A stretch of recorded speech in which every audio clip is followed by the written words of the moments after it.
प्रधानमंत्री आवास योजनेअंतर्गत मोठ्या संख्येने घरकुल मंजुरी झालेली असली तरी अनेक लाभार्थ्यांकडे स्वतःच्या मालकीची जागा नाहीये।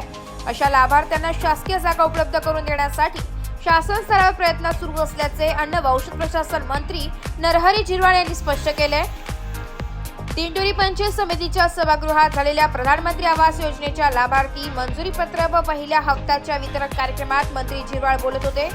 यावेळी खासदार भास्कर भगरे सर, गटविकास अधिकारी भास्कर रेंगडे, सहाय्यक गटविकास अधिकारी चंद्रकांत हजारी, विस्तार अधिकारी प्रवीण बहिरम, यशपाल ठाकरे तसेच सरपंच व लाभार्थी उपस्थित होते। तालुक्यात 15,268 घरकुल मंजूर झाले असून त्यापैकी 7,302 लाभार्थ्यांना पहिला हप्ता वितरित करण्यात आलाय। घरकुलासाठी रुपये 1.20 लाखांची शासकीय मदत मिळणार असून लाभार्थ्यांनी शासन निर्देशानुसार बांधकाम करावे असे आवाहन करण्यात आले।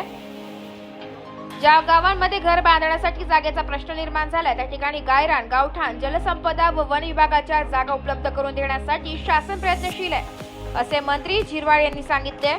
घरकुल लाभार्थ्यांना वेळेत निधी मिळावा यासाठी संबंधित अधिकाऱ्यांनी कामकाज तत्परतेने पार पाडावे। लाभार्थ्यांनीही आवश्यक कागदपत्रांची पूर्तता करून पंचायत समितीच्या सहकार्याने घरकुल बांधणीची प्रक्रिया पूर्ण करावी असे आवाहन करण्यात आले।